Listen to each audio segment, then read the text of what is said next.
What's going on, everyone? Welcome to the Sports Huddle. This is episode 3, the Sports Huddle podcast brought to you by Six Rivers Media, the only locally owned and family owned media outlet in the region. I'm Dylan Young, joined by my friends Vaughn, Jeff Birchfield, and Andrew Smith here. And guys, it's hard to believe, but we're already in week 3 of Tennessee high school football, and we're going to talk about, the games of week 2 and what's ahead of week 3. And I think the story for week 2 was you were either punched out by lightning, canceled by lightning, or you were on the wrong side of a blowout or the right side of a blowout, depending on who you were. So we're going to get into all that into this episode. But first, we'd like to thank our sponsor, Lazy J Farms, Old Fashioned Butcher Shop, for sponsoring the show. Lazy J Farms has been raising the finest cattle and all-natural pork for 3 generations on the family farm in Fall Branch. Their blonde Aquitaine herd offers a leaner, healthier, and more tasteful beef. And the butcher shop is local, farm to table, and 100% authentic. This is the way your grandfather shopped for me, with steaks cut to order, quality assured, and ready to ship to your door. Open Thursday through Saturday on Bloomingdale Road in Kingsport. Come see us. One game that Lightning did threaten, but they did get it played that night was Greenville and Dobyns-Bennett. JD, you were there. Greenville kind of showed what they were about this year. We talked a little bit about them on episode 2 last week and what they were bringing in, all those guys from that last year's state semifinal team, and how they could give Dobyns-Bennett problems. And Dobyns-Bennett did have problems against Greenville. What'd you see? Well, up until last night, I thought 2021 might have been Eddie Spradlin's best team. This team very well could top it based on what I saw. I mean, some guy named Carson Quillen, maybe you've heard of him. I mean, and 6 plays into the game Friday night, he goes to the house on a 65-yard run, and that's all the points Greenville ended up needing because Dobyns-Bennett offensively very limited, only 20 yards passing the entire game. So kind of now they got the running game going with Corday Moore and Parker DeFord and Austin Sykes, of course, as well. But just with Tegan Begley and Trey Wyndham both out for the foreseeable future, and they will be out again this week, Dobyns-Bennett was just very limited at what they could do against Greenville. But, you have to attribute a lot of that to Greenville because Greenville is just so good. They're so fundamentally sound on defense. Eddie Spradlin, a defensive-minded guy, they do not miss tackles. I mean, there was one particular play where Dobyns-Bennett had a screenplay set up, had 3 blockers, 1 Greenville player, came all the way across the field and made the tackle after about a 3 or 4 yard gain. So that just tells you just the discipline of how good Greenville is and how deadly they can be on offense too. Carson Quillen and quarterback Caden Ball both go over the 100-yard mark. Dobyns-Bennett just they get inside the red zone once, but of course they came up short. They came up 1 yard short. Kind of just overall, obviously a disappointing night for Dobyns-Bennett. But if it's any consolation for Dobyns-Bennett, they're probably not going to see a team that good again until possibly Science Hill or possibly a deep playoff run this year, possibly Elizabethton. You don't know. But just that's going to easily be one of the toughest games Dobyns-Bennett has this year. So just it's just a measuring stick, and now it's just back to the drawing board this week as they get ready to take on Westridge. And this game is going to be a good one because it's about county pride, it's about respect, it's about can Westridge make the move up to where they want to be, and can Dobyns-Bennett maintain its dominance over the county schools that it's had for more than 3 decades now. So just a big week ahead for Dobyns-Bennett for those reasons right there. Yeah, and that 35-0 win for Greenville, it really just shows you kind of how complete that Greenville team really is on both sides of the ball. You mentioned Carson Quillen. I read in your story, JD, he would have had 300 rushing yards and 4 touchdowns if they didn't have a 60-plus yard or like a 70-yard run called back for a penalty. Well, it was all for naught because Caden Ball ended up scoring on the very next play, or maybe a couple plays later. I can't really remember, but still, it was just that kind of night for Greenville. Yeah, and it really shows that Dobyns-Bennett, they're really going to have to take that next man up mentality. They're already thin. They were thin going in playing Greenville, and they're going to be thin again this week, with those injuries still. And they got a big game against Westridge to open up conference play there in Region 1 6A. And speaking on Westridge, Andrew, you were at the game of Westridge versus Daniel Boone this week. pretty good matchup coming into the week, but Westridge just kind of showed what they were about this year, beating Daniel Boone 42-7. What did you see in that game? I think the big thing for West Ridge is they were able to control the line of scrimmage. Whenever I talked to Coach Hilton after the game, he said whenever you play Daniel Boone, whenever you play a Jeremy Jenkins coach team, the line of scrimmage is going to be the biggest key in the ball game. They were able to do that. Ethan Amix, one of our players of the week this week, had over 100 yards rushing and 2 touchdowns, and overall West Ridge ran it for almost 250 yards. So the question was, could West Ridge control the line of scrimmage? Offensively, absolutely they could. And a big turning point in the game actually was the special teams. They were late in the first quarter. Daniel Boone, long drive. They tie up the game at 7 on a 4th and goal from the 1. Ensuing kickoff, Caleb Mabb takes the kick 83 yards for a touchdown, and from there the onslaught was on. You could feel the momentum just go right back to that West Ridge sideline, and they just took advantage of it, pulled away in the second quarter.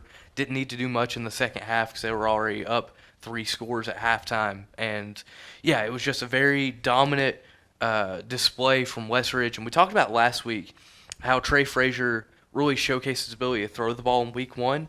He didn't need to do that. It was more traditional West Ridge, run the football. Trey Frazier was perfect on the day, but he only had 7 pass attempts.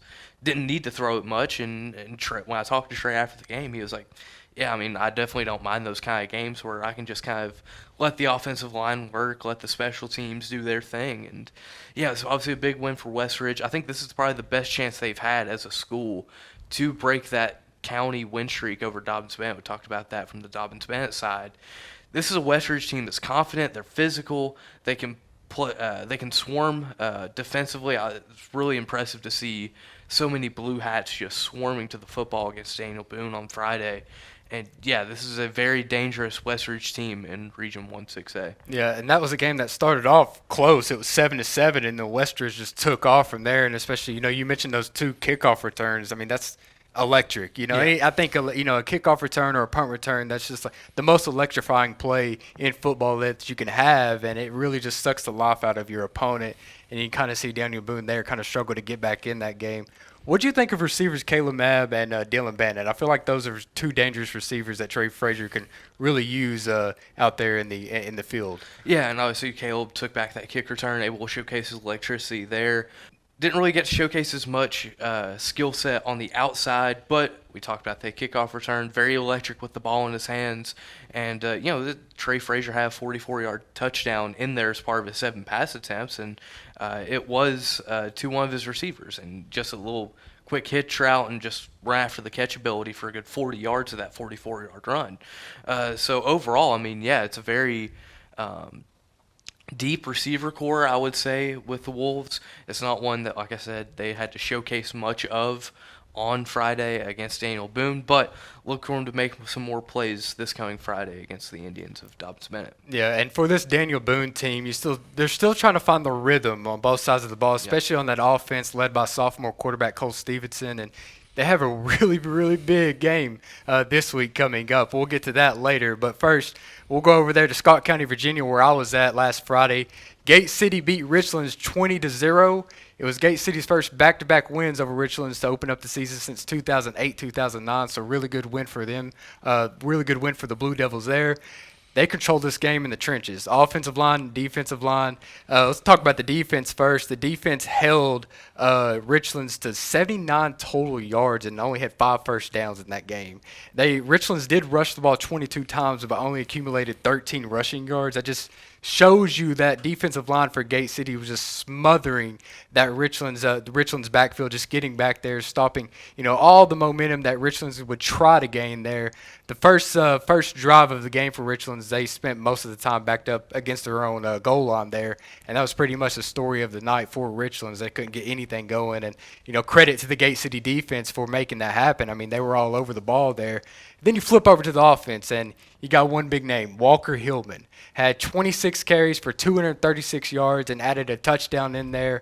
And, again, I think it goes back to the trenches. The offensive line was just creating holes for Walker to run through. And, he was finding the holes really well, reading the field very well. And as soon as he hit open field, man, he was gone.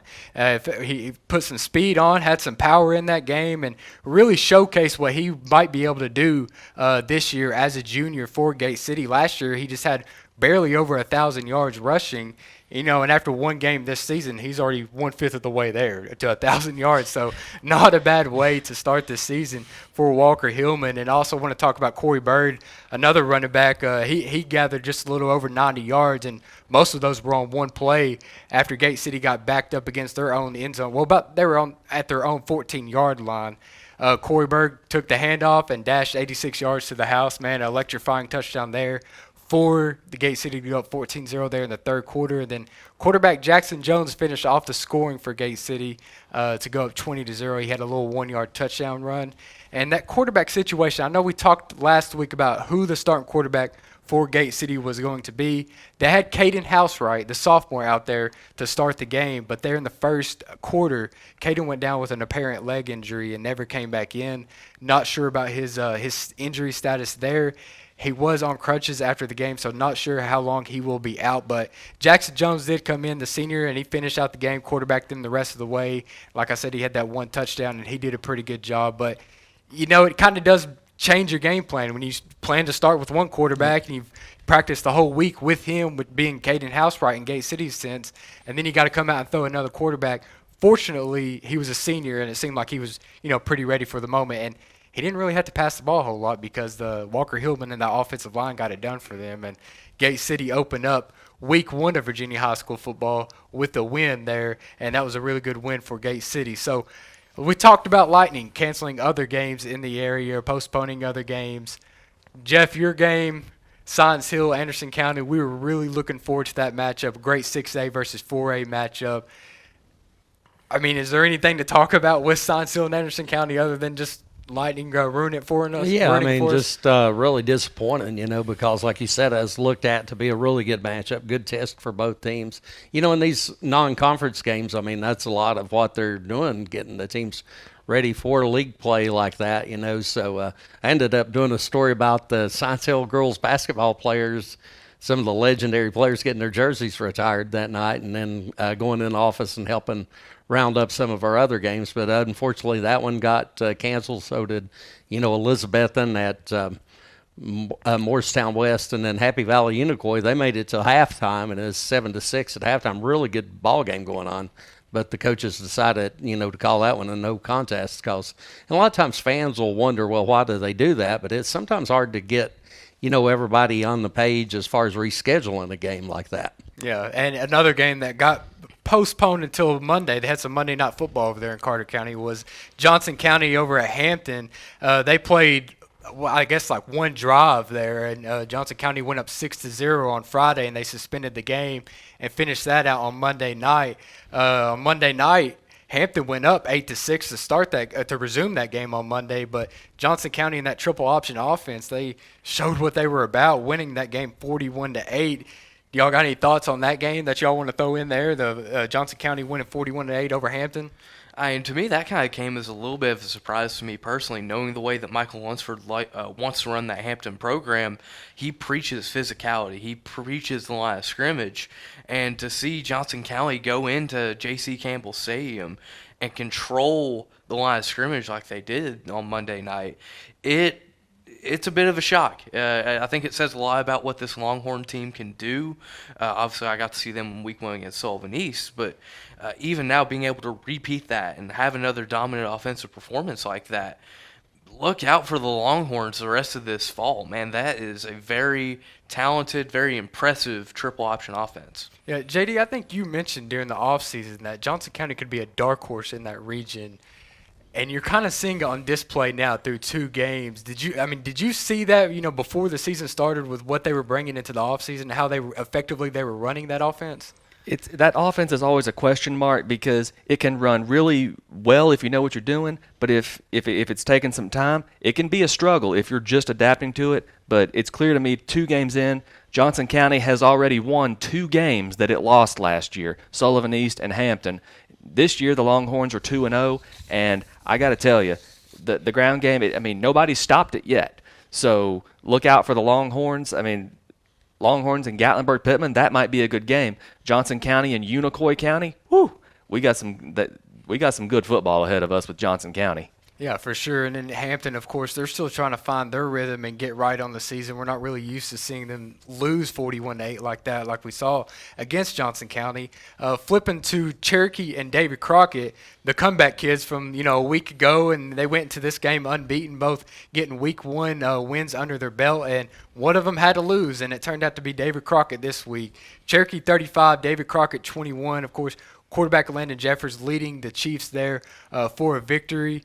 Y'all got any thoughts on that game right there? Well, Cherokee, don't look now. Cherokee has won 6 of its last 7 games after starting 0-5 last year. This year, the Chiefs are 2-0. So if that just doesn't tell you how far the Chiefs have come this offseason, I don't know what does. Landon Jeffers, like you said, leading the way. He's much more mature now, and not to mention, physically he's gotten a whole lot bigger this offseason.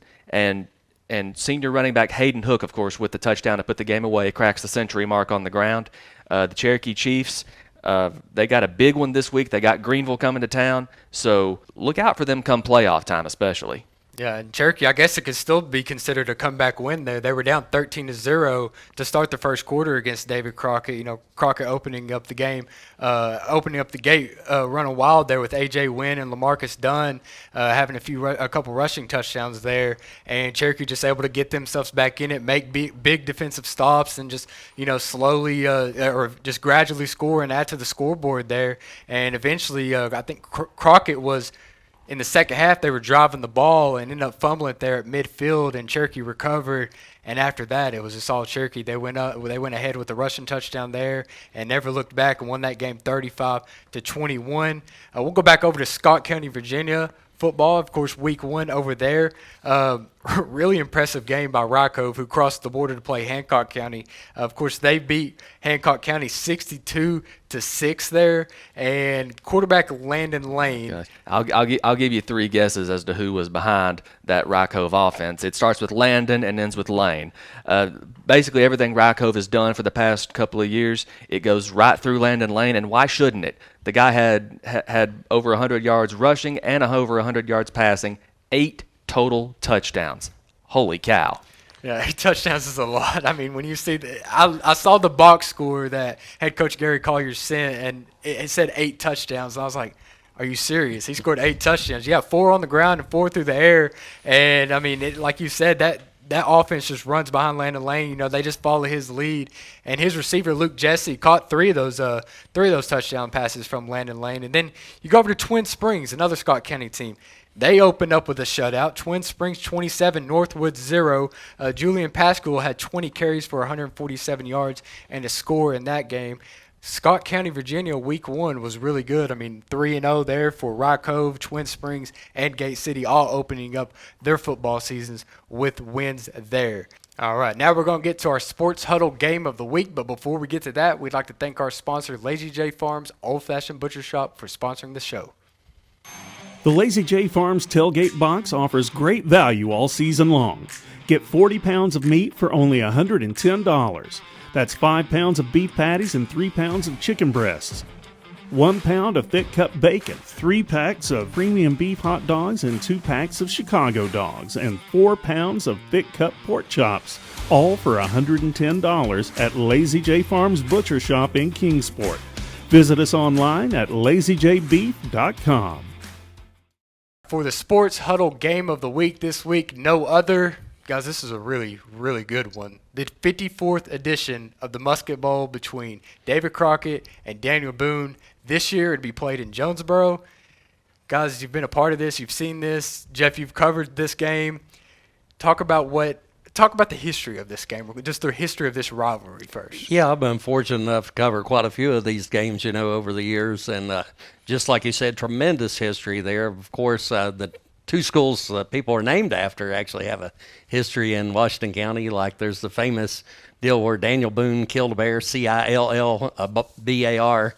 He carved on a tree in Washington County. Of course, David Crockett live down there close to Nolichucky River, where the David Crockett birthplace is. But as far as the schools themselves, rivalry didn't start off that well for Daniel Boone. Crockett won 74-0 the very first game in the series, but since then Daniel Boone's come back. That actually has provided motivation, and Boone's had the upper hand for most of the rivalry. The last few years been a little more competitive now that Hayden Chanley, who actually played for Jeremy Jenkins at Daniel Boone and as the head coach there for a long time, since he's been at Crockett, it's been a pretty close rivalry, the last few years. And of course, last year Daniel Boone got a little bit of the upper hand, was up 35-0 in that one. But I look for this year's team. Both teams really needing a win bad, and I think it's going to be a really competitive game this year. Yeah, this especially this week. I mean, they both open up conference play with each other, Region 1 5A. So for Daniel Boone, they started out the season with 2 losses. This is a game where they can win and get right, and they've controlled, the last 3 games in this rivalry game. And if they can win this game, it could really turn their whole season around and get some confidence under those guys. And as for Crockett, you started off 1-1, but you haven't beaten Daniel Boone in the last 3 years, so you're trying to figure out how to, get a Musket Bowl win under your belt and keep the season going on a good note. What you got for us, JD? Well, I mean, Daniel Boone, they've been outscored 98-7 the first 2 games. Who cares? It's the Musket Bowl. Yeah. And so this is Daniel Boone's opportunity to turn their season around, get back on the right foot. Same thing for Crockett. Disappointing loss last week after blowing a 2-touchdown lead. And a chance for redemption in the past few years at David Crockett. And last year, this game decided who got in the playoffs. It could decide that again this year, especially with the way Sevier County played this past week and their win over Jefferson County. We got a long way to go until we get to that game, obviously. But just with the way Sevier County played, I got to think that this Musket Bowl game is going to carry a lot of weight come playoff time, and with the way these 2 teams have played, they both need this game badly. And you've heard me say it before. I'll say it again. TSSAA, please, I hope to God you're listening. Move this game later in the year. The leaves aren't changing yet. What's wrong with you? Yeah, it is. I mean, it's week 3, and we're talking about the Musket Bowl. We should be talking about this at the end of the year with bigger implications, even though there's big implications this year still. Every time that they meet, there's always big implications. But with it being at the end of the year, it gets juicier. It just adds a lot to the Musket Bowl and that rivalry, and to whether or not you're going to make or miss the playoffs at both of those games in the hunt. Now, this game can still determine the playoffs. Down the road, if you have this one loss, whether it be Crockett or Boone, it could be the one loss that eliminates you from the Class 5A playoffs at the end of the football season. Andrew, you've got to spend a little bit of time around Crockett and Boone a little bit with their media days. What do you got for us? What are you looking forward to in this game? I think for me, the big key is which young quarterback can step up and make plays in a big game like this. You've got 2 sophomores behind center, Cole Stevenson for Daniel Boone and A.J. Wynn for David Crockett. A.J. has already shown, especially in week 1, his ability, his poise to lead a comeback, to spearhead an offense when they need it the most. Cole hasn't had a chance to do that yet. So, yeah, in a game like this, when the lights get bright, you need that guy who's behind center to go and make a play, potentially go win the ball game for you. And I think both guys have the talent to do that. Even though they are both very young, I think they both are very talented young quarterbacks that have that ability. But can they go do it in a big game that we talk about? Could mean a lot for the playoffs come Halloween time, even though we're not playing it at Halloween anymore.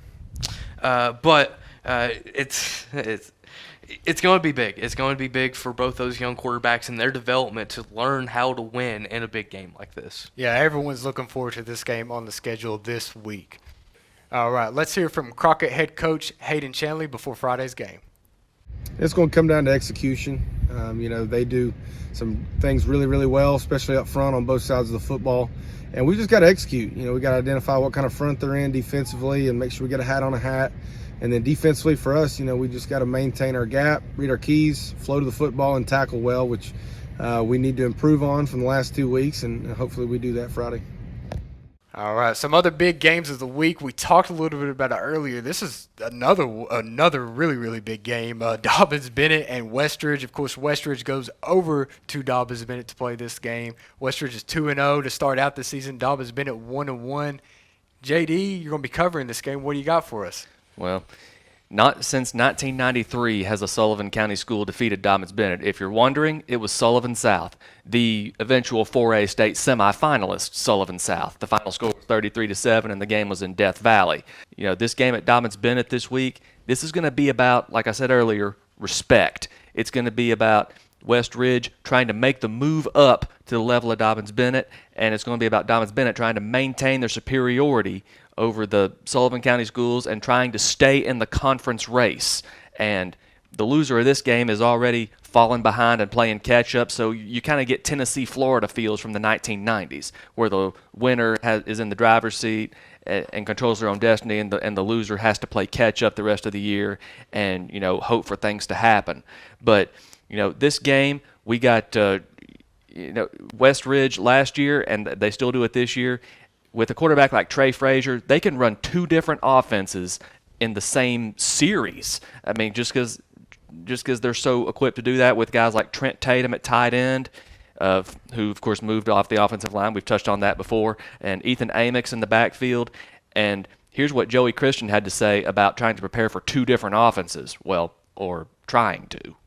It is. It's first round of region play. You gotta come out on top of the region play. So, everything we've done before, everything we've done and haven't done before now, don't matter. So these are the games that matter for sure.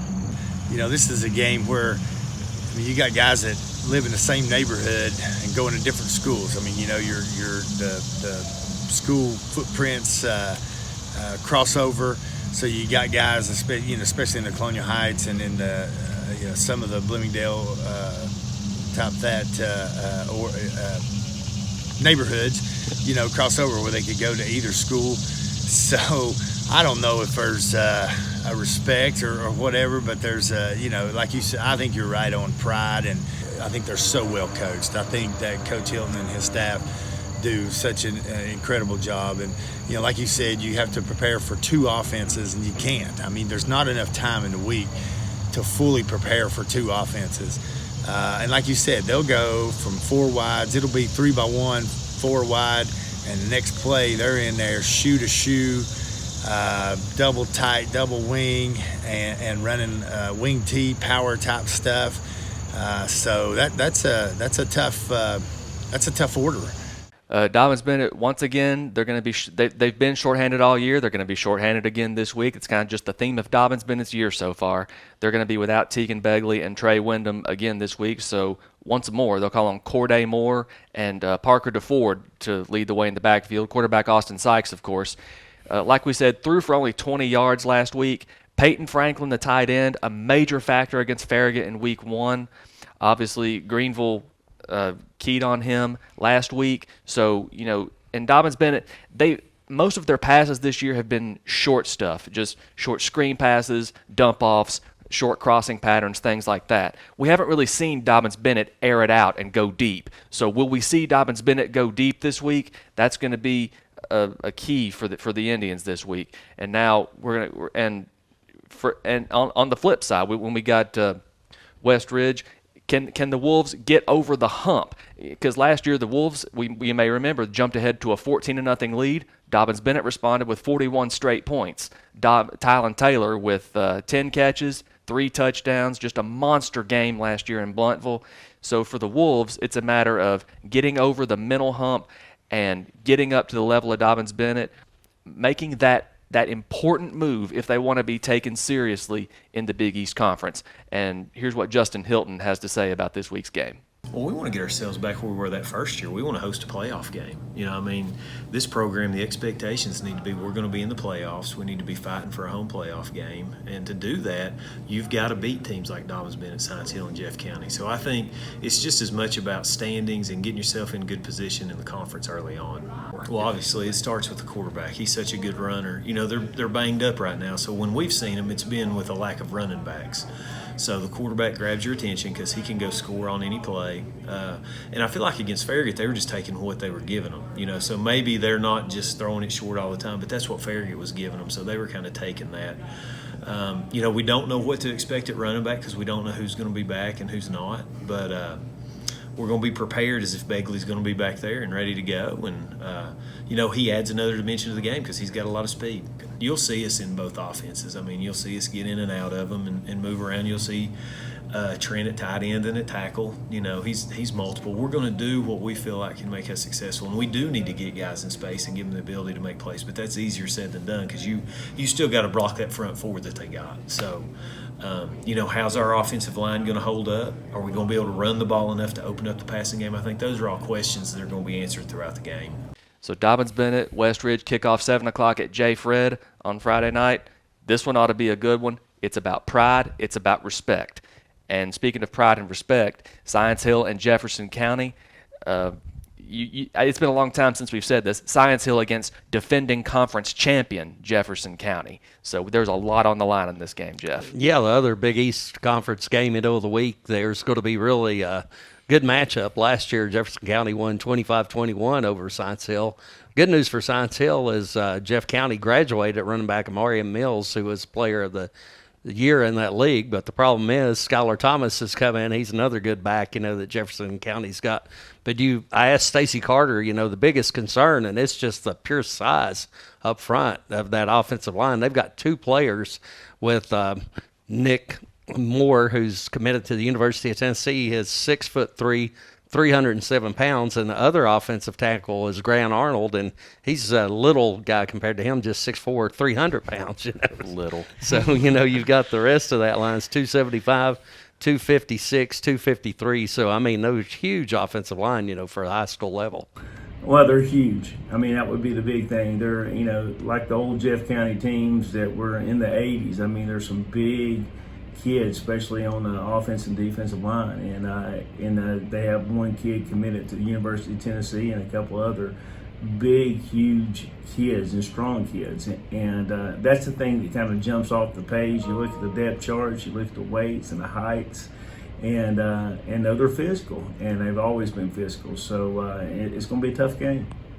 Yeah, another game in the area, of course, is a 4A game, is Volunteer at Sullivan East. Both teams starting the season out 0-2, so one of them's going to walk away with a victory in this one, And this is a good game for those young squads to really test out each other in this conference game. And quarterback Peyton Lingerfeld still trying to find his groove. He did a little better against Tennessee High, of course, when the scoreboard's not going to show it against Tennessee High and Sullivan East, but he did look a little better in that game. So coming into Volunteer, going up against that young Volunteer defense, trying to find his rhythm there with the air raid offense on Sullivan East. Of course, the last time Volunteer went to Sullivan East over there in Bluff City, they came away with a victory, 35-13, but have lost both games after that against Sullivan East. So trying to break that 2-game losing streak, Volunteer is heading into Sullivan East this week for that Region 1 4A matchup there. So, of course, we got a lot of other games on the schedule for Week 3 and Week 2 of Virginia High School football, and we'll try to catch up with those next week on next week's episode. And you can also check out JohnsonCityPress.com and TimesNews.net to catch up on all the stories and the football action in the Tri-Cities and Scott County, Virginia area. So read up on those stories, get a glimpse at Week 3, take a look back at Week 2 and some of the details that happened there. And we appreciate you all for joining the Sports Huddle podcast brought to you by Six Rivers Media. Thank you all for tuning in, and catch y'all next week. Lazy J Farms has been raising the finest cattle in all-natural pork for 3 generations. Our blonde Aquitaine herd offers a leaner, healthier, and more tasteful beef that ships from our store directly to your freezer. This is the way your grandfather shot for meat, only now we wrap it, seal it, and send it right to your door. We have plenty of options to pick from, and they're all fresh and natural. Just visit our website at lazyjbeef.com and choose your package. We'll get it straight to you.